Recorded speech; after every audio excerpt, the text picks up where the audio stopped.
This is Inside the Game, where passion meets precision. Jonathan Turner, Nathan Wengler, and John Natale are your hosts, breaking down every goal, every controversy, every match that matters. From the heart of American soccer to the global stage.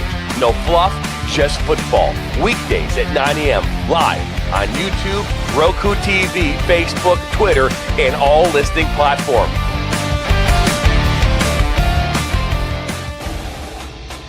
Welcome to Inside the Game on the National Soccer Network. Now, here are your hosts, Jonathan Turner, Nathan Wengler, and John Natale.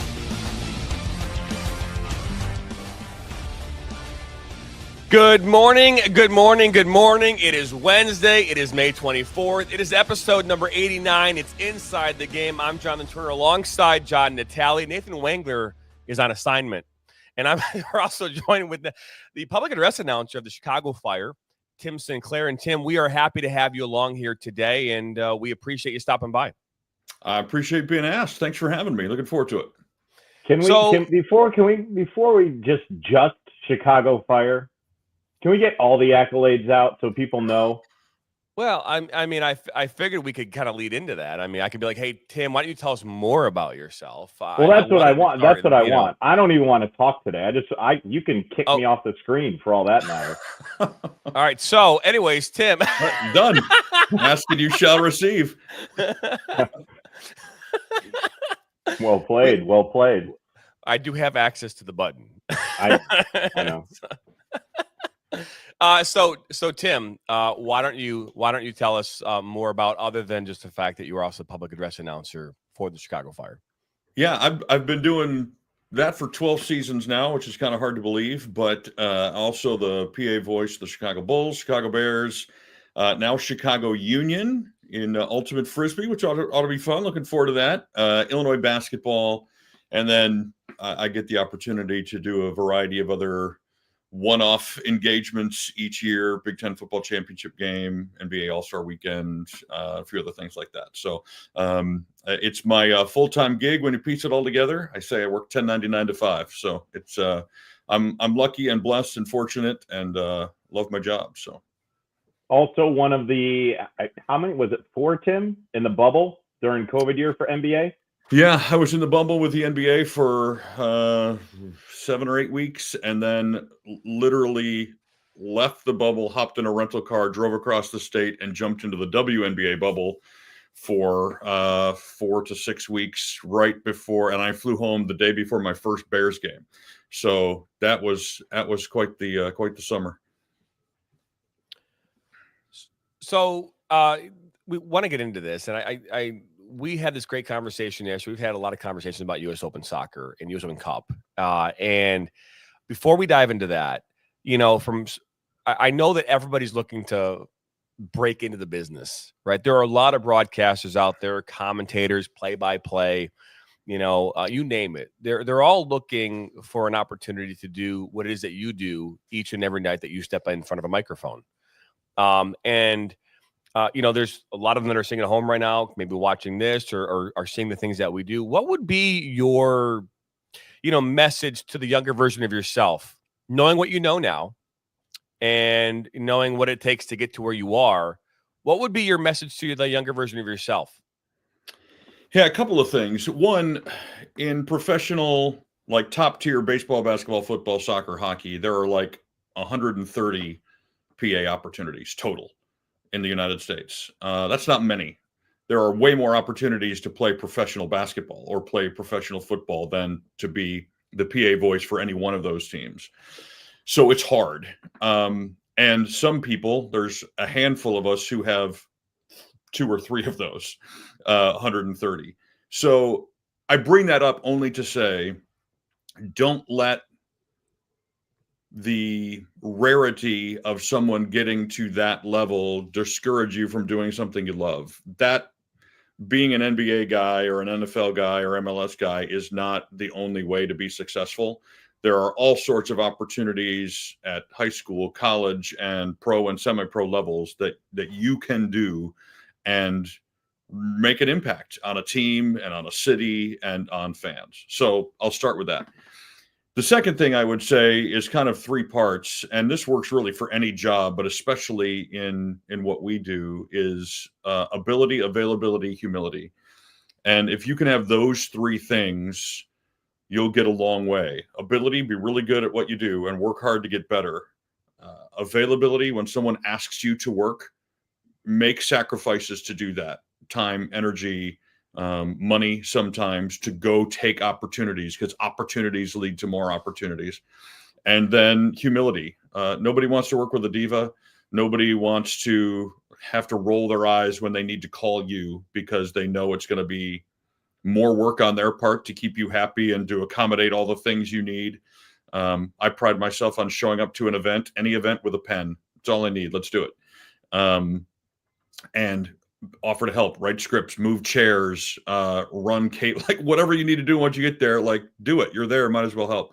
And if you can do those three things, I think you'll give yourself the chance. It doesn't guarantee success, but it certainly gives you a leg up on the competition who might not be focusing as strongly on one of those three things. No, it's a really great. I like that ability, availability, humility, right? And all of us and I tell this to a lot of young broadcasters as well. Is that for me, my break was lucky, and I think luck. If you those three things kind of work, you do those three things, the luck will create the opportunity that gets you the job, right? And you'll just kind of fall into stuff. And I was actually talking. I was listening to an interview from an actor the other day, and I'm drawing a blank on who the actor was, but he talked about how all the jobs that he ever really wanted, he never got, but the ones that just kind of came organically into his world are the ones that ultimately were the ones that were the most fruitful and lasted the longest, and the most grateful for.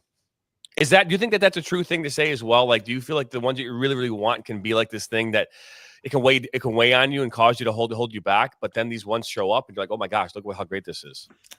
Yeah, I think the fourth part, if I can add a fourth one to the ability, availability, humility, I would always add authenticity. And I think that plays into what you're talking about here. When you are in a position that you are truly allowed to and comfortable with being yourself, that is going to have the biggest potential for success, not only in terms of critical acclaim by fans or teams or whatever, but you're going to feel best about, and you're going to be able to do better than any other gig. There's definitely something to that, and people resonate with authenticity. And sometimes those jobs that come your way that you don't expect are the ones that fit you best. They came your way for a reason, even though it might not seem like it on the outside. And when you can do something authentically, that's gonna make a big difference in your performance and ultimately how that's received. I like to piggyback off that, Tim, because I go back a few years ago, and I know you were very well familiar with this, but when the Cubs PA announcer position came open, it was known that it came open. It was on all the job boards. They were making a big hoopla about it throughout baseball. And I believe at the end of the day, there were some 3,500 applications that were turned in for that. And you know more than anybody, if they feel that they can talk on a microphone, they'll apply for it. And I'll be darned if all 3,500 applications got looked at. But do you find yourself in a position, and I'm sure you have, because we've talked offline about stuff, but that you're now in that world where, with you mentioned those 4 attributes to bring to the table, that you're just in the conversation. There's a lot of jobs out there where you never see them posted. One that I know specifically was the radio play-by-play for the Yankees that came up. It was the gentleman from Seattle who got that position, but you never heard about it until it was filled, because of that inner lining circle where people just talk and a name gets brought up and they interview them, and then bing, bang, boom, it's done.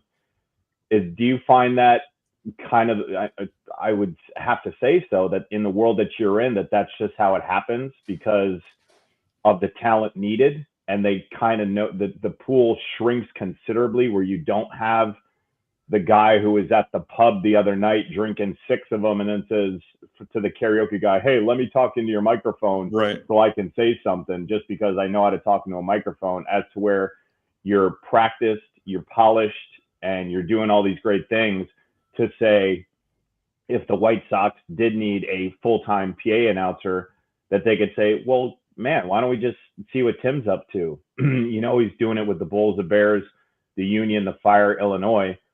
Let's see if he has some availability. Do you find that's where you're at now? Well, to answer the question, do I get phone calls rather than me making the phone calls these days? Yeah. I mean, that happens. And that's a result of a number of things. Part of it is being a known quantity and having worked with a lot of these people in the past.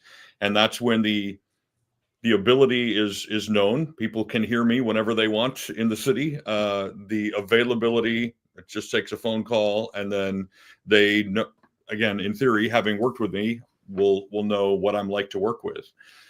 So that's part of it. But I think this happens in any job. Like if you work at a large university and an HR position opens up, chances are the junior HR person at the university is going to get that senior level job because they're a known quantity and they work in the office and people are familiar with them. And the known is often more comfortable and easier than the unknown. And whether that's fair or not, I don't know. That is in the eye of the beholder, and whether that follows hiring laws or not. Every organization has their own interpretation of what they need to do. But that's part of the process, right? That's why it's so hard to break into an industry. Acting would be the same way. Like, to hire an unknown from Idaho who walks into an LA audition versus someone who was in a blockbuster movie last year, like, we can get him or we can get her. Yeah, sign us up. We want, because that's a known quantity. Success has been proven and they're in, rather than, gosh, they're pretty good, but man, I don't know. That is kind of how the business rolls. And so that's why I say, don't let your idea of what your own skill is and your own abilities are be solely based on what gigs you have. Because there are so few and of sort of top tier jobs that there are people who are really, really good who are working, Friday night light games in the middle of nowhere, Illinois, and they're great, but that's their only opportunity and they're comfortable doing that. And that's fine. It's refreshing to hear this perspective. And again, if I look at my path and kind of how it started for me, it started with a phone call, of a friend saying, "Hey, can you help me out with something?" It turned into another friend who couldn't do a University of Oak University soccer game on a Wednesday at 11 o'clock because it was right in the middle of one of their live shows. So they're like, "Can you fill in for me?" And that turned into a part, I was basically the third person down the line who got the call when everybody else said no, I couldn't do it, right? Because they had been there for years. And I said yes to everything. I didn't care what it was. Like, I had never called the volleyball game before. I never called the basketball. I never called, baseball or softball. I only called soccer. And every time they called me, I just said, sure, I'll do it. But full transparency, I've never done it before. So just an FYI, what you're about to get might be not good. But they kept calling me. And I kept saying yes. And then ultimately, when people left, they offered me the number 2 spot. And now I call women's basketball, and that's my gig at Oakland. And I do other things, but I have no business being in that role based on my experience. If you were to ask, the person who's been doing this for 30 years, who's been fighting hard to get there, they're going to say, it's not right. I go, yeah, it's probably not right. But you know what? I was there at the right time. I said yes every single time. I did my job, went home. They were happy with me, and they gave me the opportunity. And that's life. But you have to say yes to something first before you can, So I think it's great to kind of hear that from you as well, because it's the 100% the case. Because by having the ability, by being available and saying yes, by having that humility and the authenticity aspect of it, because people, I believe. And to be fair, I think of all those 4, I actually think the authenticity is almost the most important one there, because you can do all the other 3 and be great. But if you're fake, people realize that.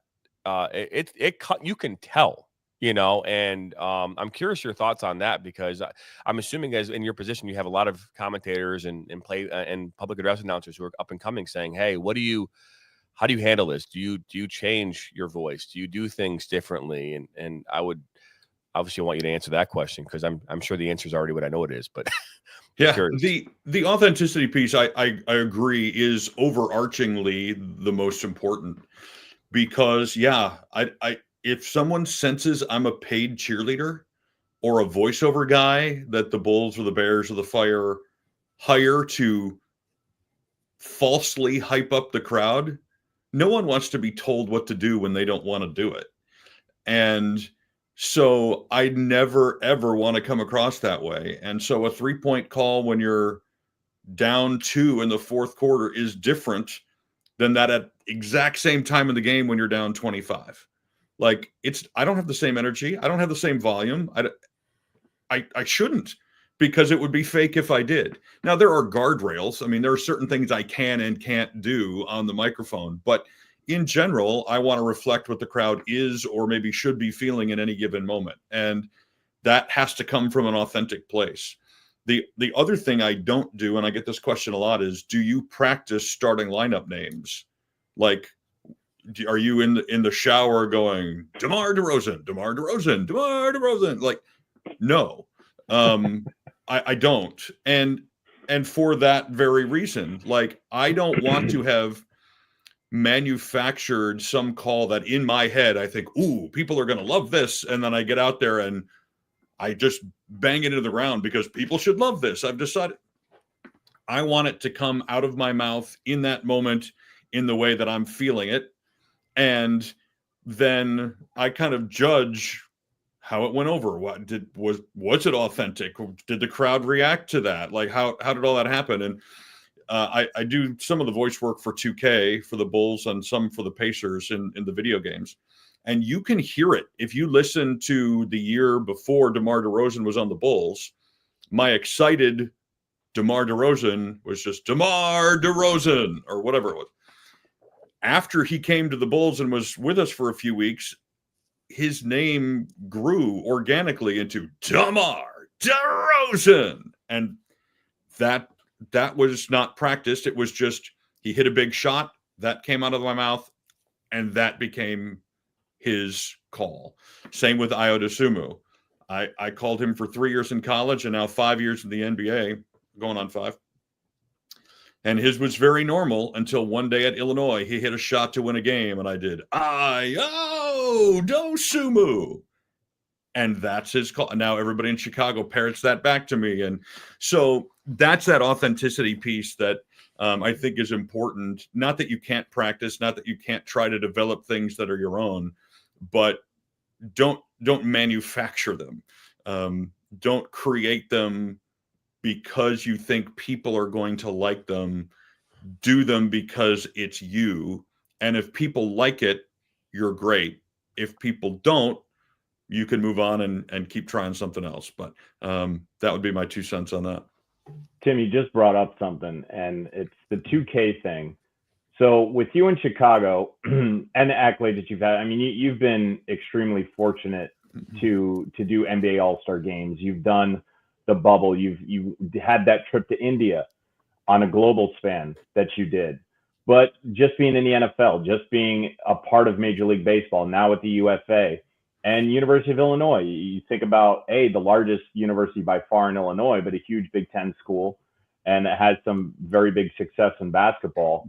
But I want you to think about the 2K thing, because when I think about it, I saw the games there, and then you just happen to pop it in that blurb right there. But on just a personal standpoint, when you think about Chicago Bulls specifically, where you're a known entity in the city of Chicago and certain parts of the NBA because of your ability to do the All-Star games and All-Star weekends and whatnot. But when you think about it, when you think about of how big 2K is from the East Coast to the West Coast, but not just that, just globally, how they're playing that in Europe, they're playing that in Japan, they're playing that in Australia, and it's your voice every time someone wants to throw on a Bulls game or they have their favorite team and they go to the United Center. Does that is that something that you can take in person and be like, that is pretty cool? I know that, I got to be humble about it, but I think it's the 5th year that they're doing that now. And you've done it every time. But just to think of how broad of a reach that is, how much that game brings value and entertainment and excitement and happiness to whatever age bracket that's playing it, that on occasion when they take the plane ride to Chicago or they're choosing the Bulls to play, that they're hearing you for the majority of that game. Yeah, I love it primarily because my boys play the game. My 2 sons, they're 16 and almost 18. And so I've been the voice of the game that they've played largely since they were 11 and 12.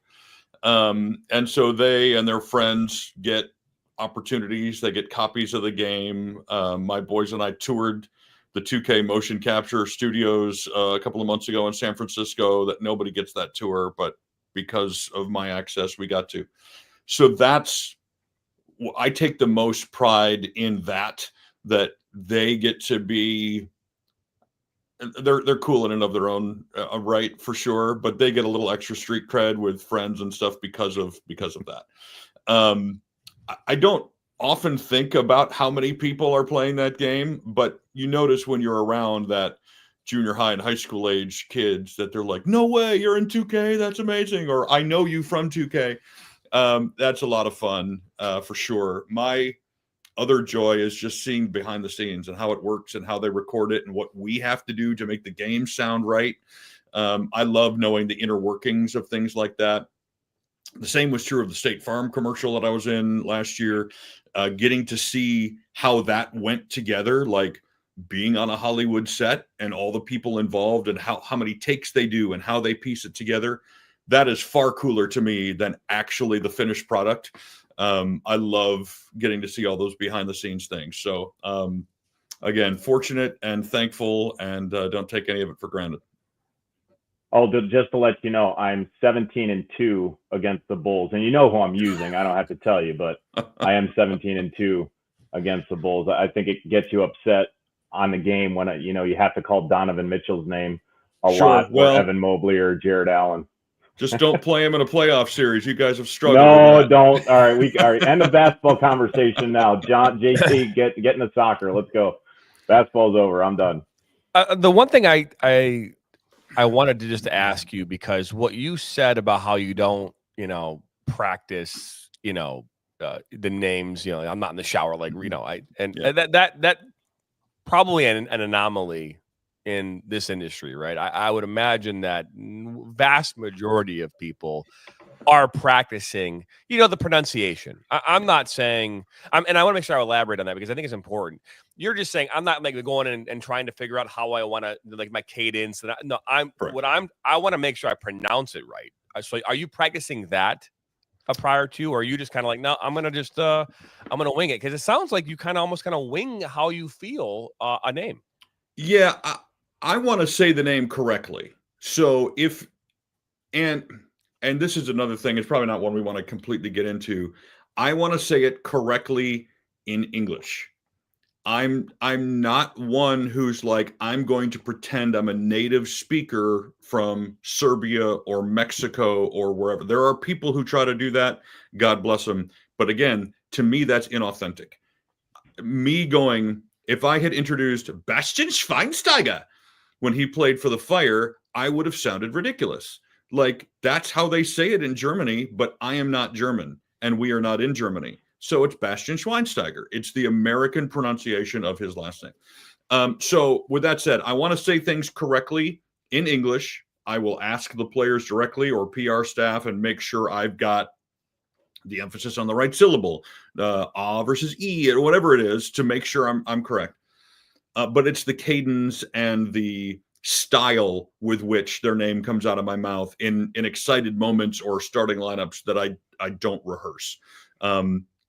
I said when I first started in the league, Giannis Antetokounmpo's name probably 1,000 times because I knew I was going to have to say it 1,000 times, and I didn't want to say it differently every time I said it because I didn't know how to pronounce it. So yeah, there are a few that I will say over and over and over 2 or 3 times just to make sure, okay, it's natural. I've written it out phonetically so that my brain doesn't have to convert anything. So when I look down, I don't have to figure that out. But style-wise, yeah, I don't rehearse that part. JJ, I'm so glad you asked that question, because Tim, I mean, you know me, is the path I'm trying to take, and not necessarily knowing. One of the first points you brought up is the limited amount of space there are in the professional leagues with about 130. You could add to that with, when you go into MLS, you take the top 4, that's around 120 something. You add MLS to it, but and JT, the same thing with you being as experienced as a play-by-play guy you are, especially in soccer, and this goes straight to the fire, is would you recommend to guys like me or people, the amateurs, the guys trying to move up and everything, but when you take a game like soccer, where there is a lot of international flair to it, but not necessarily how you mentioned Schweinhager's name, that in that German accent, it comes out in German, you can't do that, but maybe to dabble, and I didn't mean to do it that way, but dabble in a thing like Babbel and or Rosetta Stone or whatever, to kind of get a feel of how they are more pronounced in a, say, Latino manner, whether it's a Mexican player, a Spanish player, a Colombian player, Brazilian player, anything like that, to maybe get those accents on the E's or the A's or whatever, so it rolls off the tongue. So it's Americanized, but at the same time, you're still giving respect to the player. How does the player feel about that? I'm sure every player is different in terms of what they prefer. I try to ask as many as possible. In basketball, it's a lot easier because they're standing right there. So I've talked to Nikola Vucevic and Matas Buzelis and guys with the Bulls and other teams who come through. Like, there's some controversy on how to say your name correctly in English. I'm going to say it to you. Tell me if I'm right, or say it back to me. So I'm sure everybody's a little different. Soccer is a lot harder because you're in a press box and typically you're not around the players as often.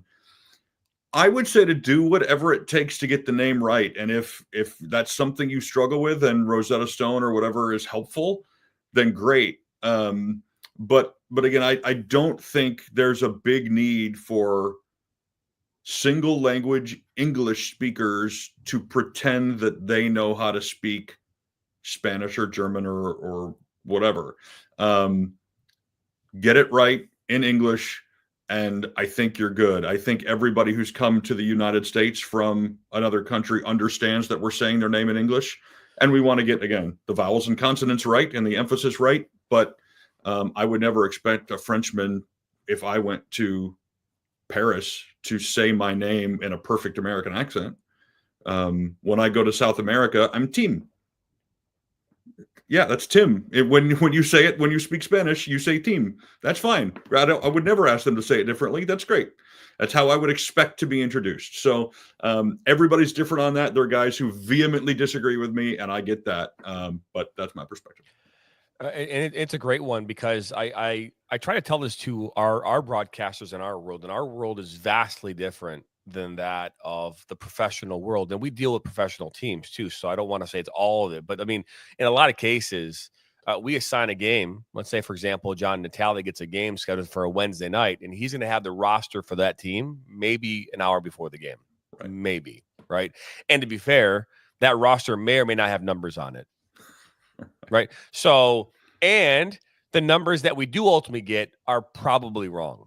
Yeah. Right. So it's like, so you're out there, you're and I know John, because John, I used to take it a different way. I used to be very much like, well, this is our responsibility. But to be fair, every time you walk into a game environment, the Chicago Fire, the Bears, the Bulls, the teams have provided you with the resources for you to do your job. Right. It's not like you're going and searching for it. Nope. Here it is. Here's the pronunciations. They've taken the step, because that's what professional teams do. We are trying to force teams to give us this information, because otherwise if we didn't ask them, they wouldn't give it to anybody. So it's a whole other level, and we don't get pronunciation. So we're just getting a roster with, and so, for example, in just about an hour and a half, I got to hop into a broadcast booth and call a game in Flint, here from our studios. And I just got the rosters here about 10 minutes ago. So I haven't even looked at the names yet. I have no idea what. I mean, I have a general idea, but I mean, I don't know the names. So I don't get to practice these names. It's going to come out one way or another, good, bad, or indifferent. It's going to come out. But it kind of seems like you kind of thrive a little bit kind of in that environment, where you're like, I obviously I want the pronunciations. It's great. But like, you kind of like this idea that I want the natural aspect of what I do to come out in the moment, even though I know the phonetics and all that stuff. But it kind of seems like you kind of would like that environment almost, where it's kind of like this last minute, kind of like, I want to, as long as I know the phonetics, I'm good. Yeah, I mean, I think that's fair. I don't want to sound like I'm unprepared, because I don't feel like that's the case. The only time I ever get nervous is when I feel unprepared. It happened one time. It was Manchester United versus PSG. I had walked in assuming, like we've just discussed, that I was going to have both rosters, phonetics, all of that when I got there. Well, that didn't happen that way that day. And we had 63,000 people packed into that stadium, most of which were Manchester United fans, rabid Manchester United fans from around the country. And I still hadn't seen a roster about 10 minutes before the walkout was happening. And they had, long story short, I kept asking for it. They're like, oh, it's coming. Blah, blah. They delivered it to the press box, not the PA booth, different places in Soldier Field. And so they took a picture of it on their phone, texted it to my producer, and handed it to me. And it was the coach handwritten version, not typed. First initial, last name, sort of legible. And that's the only time in my career I ever remember being nervous, because I knew I had 60,000 plus who knew every syllable of every name and most of them, their favorite players. And I'd heard of none of them, had practiced none of it, had looked at none of it. And I felt unprepared in that moment. So there is a line for me. And I would say it's 10 minutes before they walk out that I start to get a little bothered by that. We figured it out. And I think, they've allowed me to come back. I'm doing more Man U stuff this summer. So, so far so good. But that was a little too close for me. I like organic and I like being authentic, but that was a little too authentic and organic for my taste. Need a more buffer. Yes. Since we got back to soccer, and that's awesome. I didn't know that you did Man U and PSG. I'm surprised you didn't tell me about that. I would have been there in a second. So that was a while. That was before I knew you. Oh, okay. Well, there you go. But if you got stuff coming up in the summer, please let me know. I'd love to see that and hear it. But one thing that I know I experience a lot with soccer specifically, like Indy 11, or even if it's Marion or high school or whatnot, and you do this with Fire quite consistently, versus the Bulls or the Bears, where there's consistent action, where you're talking, you have a good amount of window to talk. There's a decent amount of information that you have to get out. But with soccer, it's far and few between. There's very little to say. You're calling your yellows, you're calling your corners, maybe, and your goals. It's just very little what you have to say. How do you find that easier as a PA announcer, or because of that reading the room mentality when something happens, especially on a goal in soccer, because that's really the one time where you have to let it rip, and it's maybe not necessarily the same goal call, or maybe it is. Maybe you've adapted that.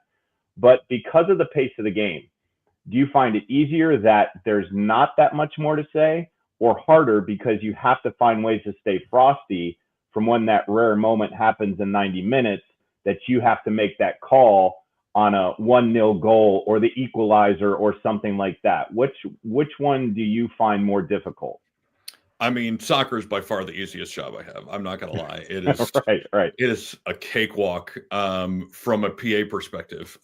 We do a pregame, which is semi-involved, halftime, semi-involved, and then goals, cards, and subs. Those are the only times I ever talk. And subs in MLS are limited to 5.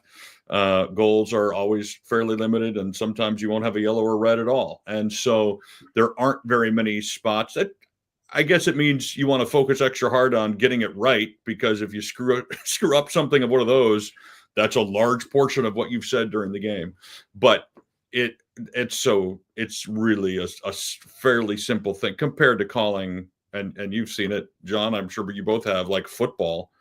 It's nonstop talking for 4 hours, even when nothing happens. Williams pass incomplete, intended for DJ Moore, 2nd and 4 for the Bears at their own 26-yard line. Boom, the ball's being snapped, and now you're watching for the next thing. And you do that 130 times in 4 hours and then go home. So in terms of difficulty, yeah, it's not super difficult. But you're right. At those moments that you need to shine, you need to be ready for it.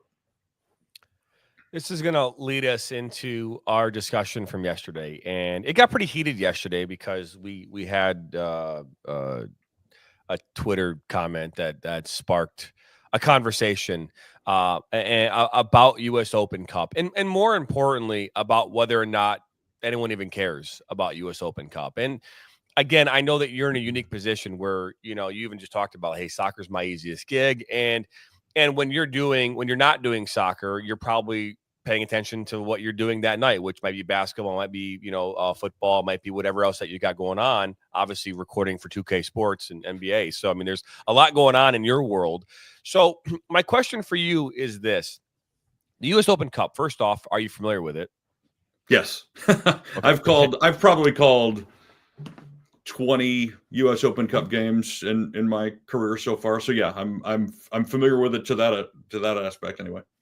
Okay, so from the environment of a typical Chicago Fire game, are those environments vastly different? U.S. Open Cup games? Yes, certainly. And I'm going to start by saying I will probably say this multiple times throughout our conversation. I am not speaking for any player. I am not speaking for the Fire. This is personal experience only here, so I have no inside track nor authority to speak on behalf of them. But the environments are different, especially in the early rounds. I can remember numerous, MLS typically gets a bye or two in the Open Cup before they have to play their first game, where some of the lower level teams are playing earlier. But the first round or two that the Fire play in, quite often there will be more fans from the opposing team at what would normally be a Fire home match. So we're playing in Chicago. We played Detroit City, I believe, last time. And we weren't overrun by Detroit fans, but it sounded 50-50-ish. It might have been 30-70 Detroit to Chicago. But in terms of fan engagement for those early rounds, it's very different. There's not as many people. There are certainly a lot of fans from the other team because Detroit getting to come play an MLS team in Chicago, of course they're going to travel. So that's a long way of answering a short question. But yeah, it's especially in the early rounds, it feels different. Tim, I'm curious you said you called about 20 of these U.S. Open Cup matches. How many of those 20 have been teams other than MLS and USL Championship? Ooh, that's a great question. I would say 6 to 8 have probably been non-MLS teams at least. Maybe half, maybe 10 of the 20. I mean, it's been over 12 years, and so I don't know how accurate that is, but it's close. And because again, you're guaranteed, if you're playing in U.S. Open Cup, to likely at least play one of those every year you're in it, to start, because you're probably not going to go up against another MLS club in the round of 32. It's probably going to be 16 or beyond that you'll play another MLS club. So it may even be higher than that, but I would say 6, 8, 10 of them for sure have been teams that are non-MLS. And then, if you advance, the more likely you are to be playing other MLS clubs who have advanced as well. Yeah, so it's vastly different, obviously, in the earlier rounds, but even into the later rounds where it starts to get more competitive and maybe more on the line, is it still different than that of a typical MLS game? I would say, I haven't called a ton of semifinal, quarterfinal games, so I would assume the couple I have felt much more like an MLS match, but they feel different for sure in the fact that the sales teams at least at the Fire, and I would assume it's true across the league, are selling MLS matches when they're out selling things that are happening pre-match, halftime, during the match. So a lot of the things that we would do in an MLS match that would be sponsored, for example, go away in the US Open Cup because they weren't paid for, and you don't know that you're going to be playing in the round of 16 or the round of 8, and so you can't or probably shouldn't sell stuff that you don't know that you're going to be in. So in that respect, it definitely feels different. Our show is stripped down just because those elements are missing. But we do have, all of a sudden our in-arena host will be back if it's a more advanced round, and the fireworks will be back and some things like that. So it definitely depends on how far you've advanced. If we're able to play at Soldier Field or not. Sometimes the field's not available and they've got to move us back to Bridgeview, where the Fire played for a decade or so. So it depends, but there are some things that make them feel different regardless. Tim, at this time, since now you guys are into the round of 8 and Chicago has the most U.S. Open Cups for MLS, or I believe they're tied with it. Is that right, JT? Aren't they tied with somebody with 4? But Chicago is number 1. I don't remember if there was another team that had 4. But Tim, you being in the corridor you are, I know that you go back and forth to Champaign and Chicago, and you have a beat on the city. You have all the media outlets up there. I'm sure there's some newspapers still going around, but just all the talk, fans, media, whatnot. Do they talk about these games specifically? Is there a buzz like next, beating the New England Revolution? Now we're on to the round of 8 in the U.S. Open Cup, as opposed to making a run towards the end of the season for the MLS Cup. Do people actually talk about that specifically? Do they cover it? Do the outlets even know that there's such thing as the U.S. Open Cup, or they kind of find out about it a few days later saying, oh, they played a match that there was something going on at Soldier Field, and the Fire was there, but we didn't know why. And then they get back to it later saying, oh, it was a U.S. Open Cup match. Oh, cool. Yeah, it's weird because when you think of soccer cities in the U.S., Chicago would be on my list of just cities that you feel like are great soccer cities. Nashville's one, and there are numerous others. And yet, there's not a whole lot of attention given to professional soccer in Chicago by media at all, whether it's U.S. Open Cup or regular MLS play. Messi's coming to town and there are 60,000 people coming to Soldier Field, you'll hear about it. The CBS, ABC, NBCs will have a short, in their newscast, couple quick highlights of a game. But beyond that, there's not the buzz that you would assume for a city that is thought of by many as a soccer city. I mean, U.S. Soccer is located in Chicago. Like, that is their home. So winning cures everything in any sport. Like, if people have a problem with management or roster or not getting attention, you start winning, obviously you start getting more coverage than if you're not. And so that happens with the Fire when they're better. People will talk about them a little bit more, but it's not unfortunately a focus of conversation on sports talk radio. You will get clips, the news outlets will come and cover the banquet before the season starts, and they'll be out there getting clips of a game. But it's unfortunately not, I think, what anybody would want. And that's not dependent of whether it's MLS or US Open Cup. That's just how it is at the moment. And hopefully that changes. And like I said, winning cures everything. So as that happens more, I'm sure the conversations will happen more as well. So is it safe to say that what happens in Chicago as far as the fandom of you actually have, so I'm guessing the Bears is number 1. the Cubs would be number 2. This time of year for sure. Yeah, and then Bulls 3rd, White Sox 4th, or Blackhawks, White Sox. Yeah, depending on how good either team is, but yeah, they're on that next tier together. I would say is fair.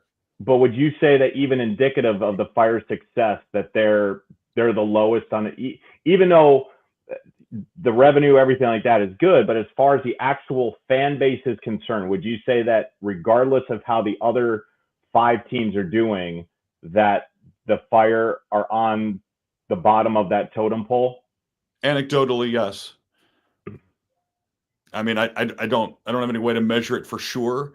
The Sky but they got Angel Reese now, and she's they don't talk about the basketball as much as they talk about the personalities. So that she'll come up. If the Fire were to sign Kevin De Bruyne, which has been, rumored for the last month or so, that would get attention for a while anyway. But yeah, it's I would say it's a great sports town, but that means there's a lot going on. Yeah, and like you rattled off, Chicago's a Bears town, and we are as far from off season as we could be right now, and they're still talking Bears half the time. We're in the middle of a great Cubs run, and the Cubs are the other 40% probably, and then you get a little White Sox, little Fire, little, I guess, off-season hockey, although that doesn't happen very often. So yeah, that's kind of how the cookie crumbles at the moment. And JT, you're in a very familiar city too with Detroit, because you have 4 major sports teams. There's not that many out there, but you do have that, but you don't have an MLS team.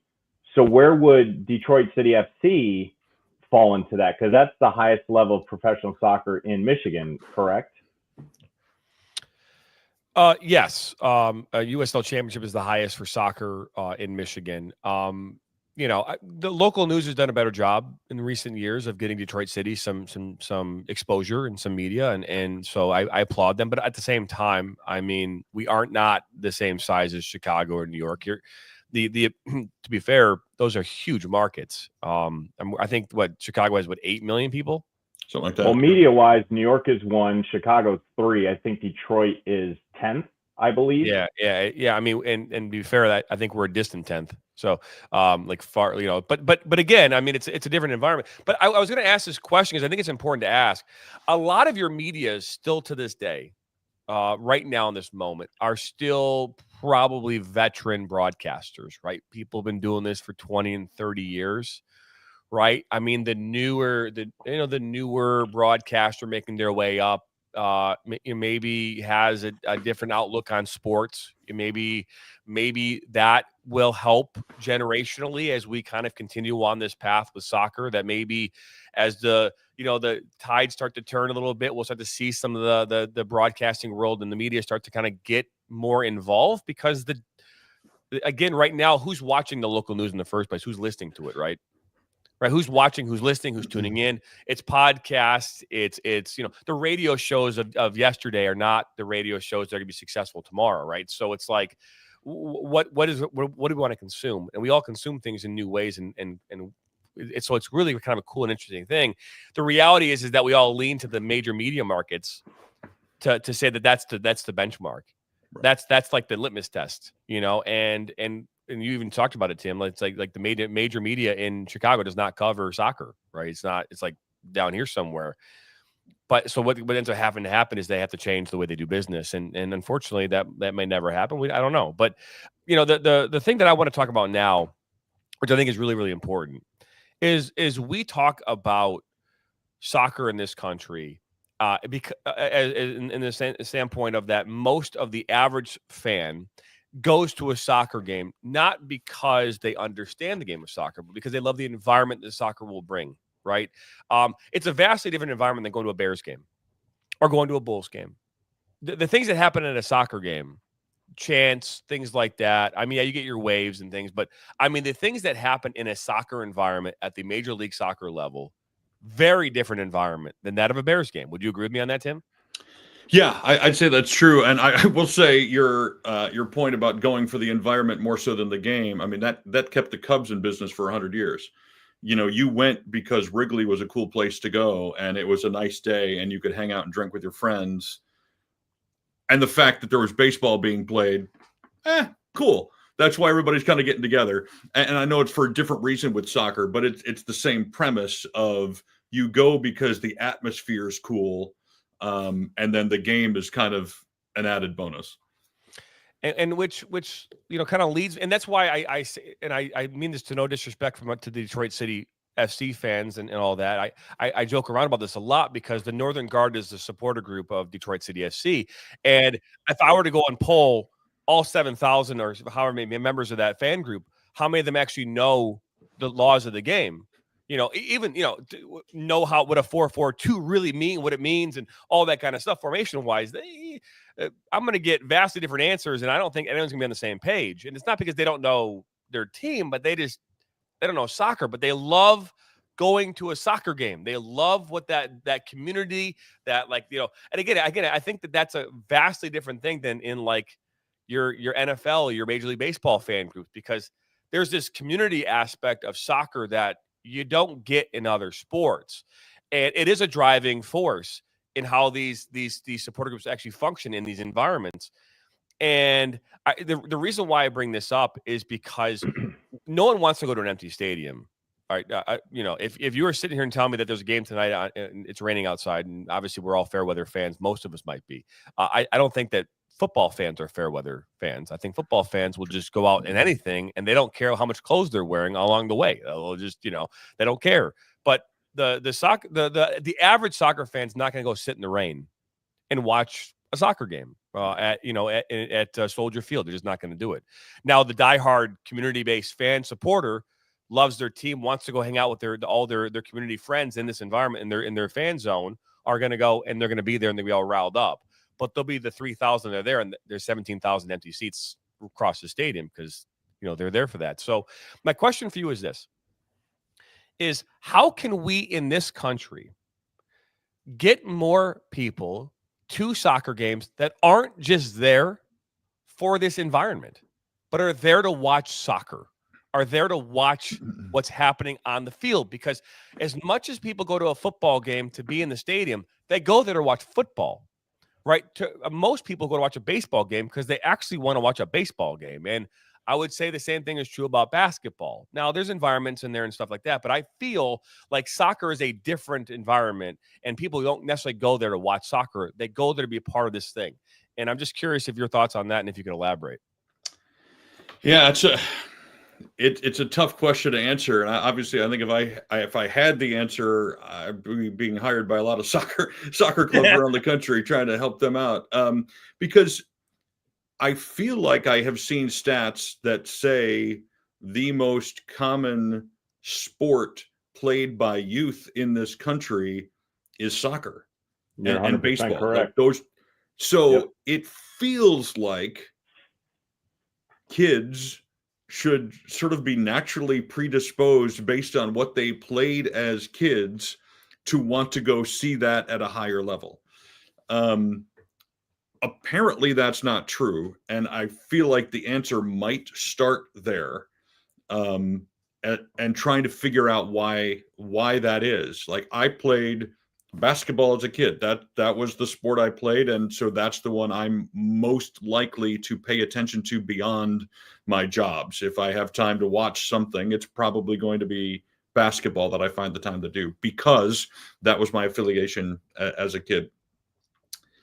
I think on the other extreme, on the other end of things, having access to, like, MLS, I'm sure they signed a very lucrative deal with Apple. I don't remember all of the ins and outs of what that looks like, but by and large, that's not accessible for most people. That requires $20-$30 a month to watch a sport that you're at the very best a casual fan. And so I'll admit, I don't pay it. I work for the team. And in order to watch the Fire on the road, I would have to have the MLS package through Apple TV. And this year I decided I'm not going to pay it. Not because I'm not a fan. I am a fan. I know all the players. I know, I know them personally, but that access is an extra step that in the midst of everything else, I'll see him play at home. I'll catch up on Twitter and, all the other ways I can get information after the fact, but I don't pay it. And so I think access on the other side is going to be important. The more ways people have to consume the content that is the game, the more they're going to want to be there themselves. And so somehow figuring out where is the disconnect between these millions and millions of kids that are playing soccer and parents that are taking them to play soccer when they're 6 and 8 and 10 years old, to showing them the game at a higher level on television and then taking them to a game in person. We got to figure out that pipeline. And I don't have the answer, but I think it does lie somewhere in that spectrum.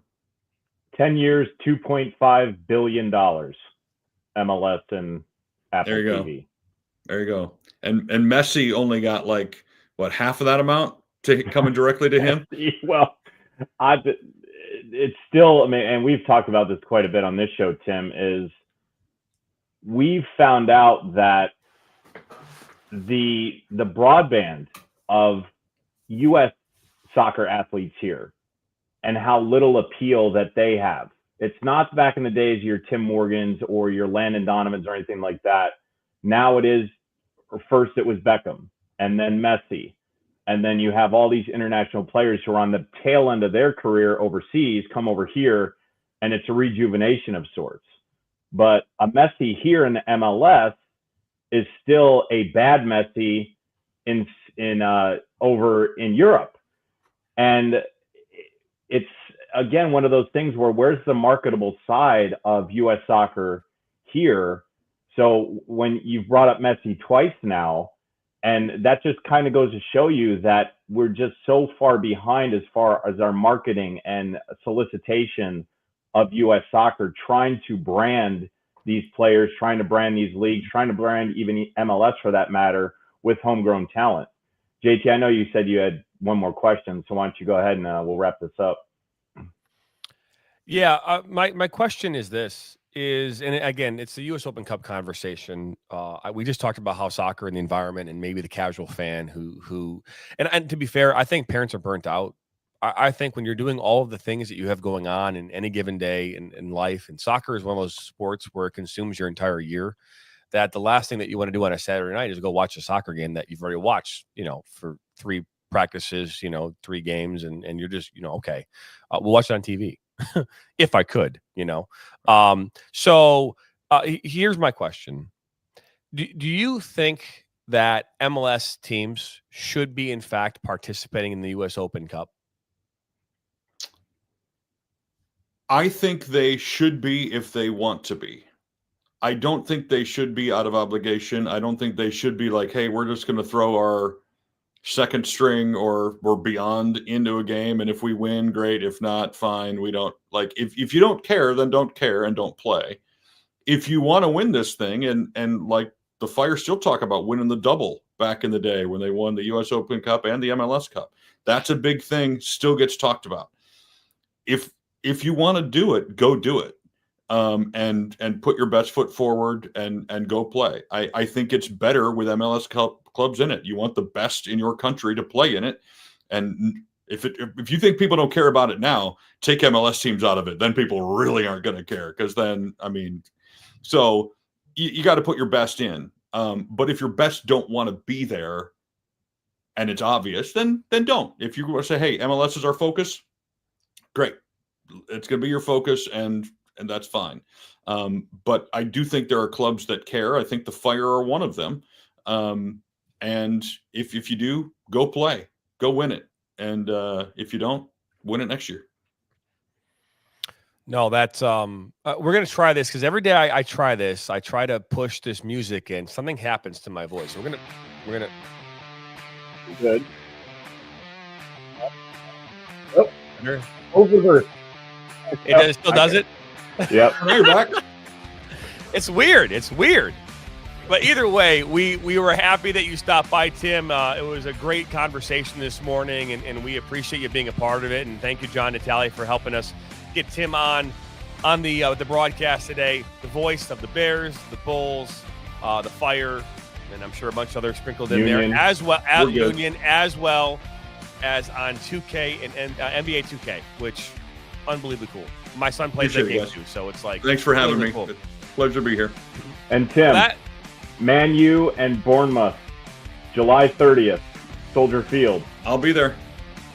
Well, Boom. that's why I want you to invite me. Episode 89 in the books here on Inside. They're going to be back tomorrow morning for episode 90, just 11 away from 100 here on the National Soccer Network. As always, like, subscribe, share this with your friends and family, and I'll be on the air. Flint City Bucks taking on Oakland County in Kids Day at Atwood Stadium coming up here in just about an hour. So we'll see you there. But anyways, see you tomorrow morning, same time, same place, right here on Inside the Game.